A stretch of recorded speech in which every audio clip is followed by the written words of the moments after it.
So kani nga mga exercise guys, wala ko kabaloon sa ni sila ang say tawag anin bira-bira. So nakita ra pud nina ako sa mga video. Maong ako ra pud ning gipang-awat no sa mga video nga akong nakita.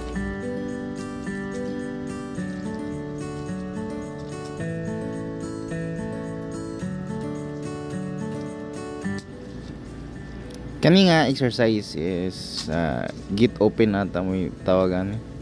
Git open ba? Sunod is big circle. So then the side stretch.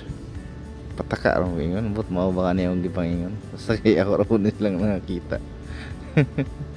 And then tiptoe, nakita ra pud din ako no para sa atong calf. And then lunger, both left and right.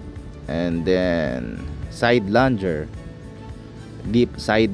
Then say tawag ana siya basta kay na-stretch sa akong calf ana. And then bend and reach ba to siya. So ready to sa atong pandalon. Yan siya sa atong belt bag.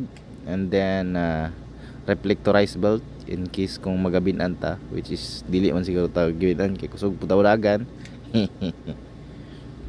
And of course napud tay wireless headset ato ra nang nadaugan no.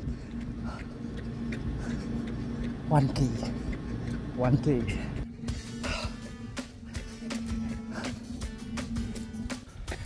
2K.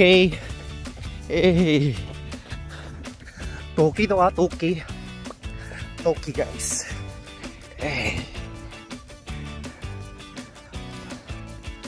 So pagkahuman na karon sa 5K 2K pa lang.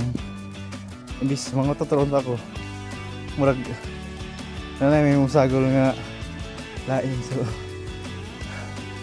di sa siyar sa takadjut humanon natin kung di ka tapulan. Sige bye.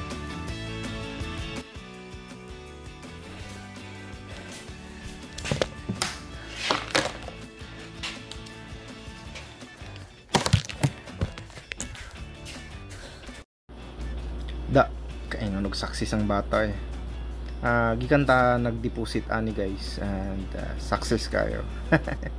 So palubat naman natong CP ani guys mong wala na ta ka video sa 3 km to 5 km pero sobra to gamay guys sa atong nadagan nga 5 km.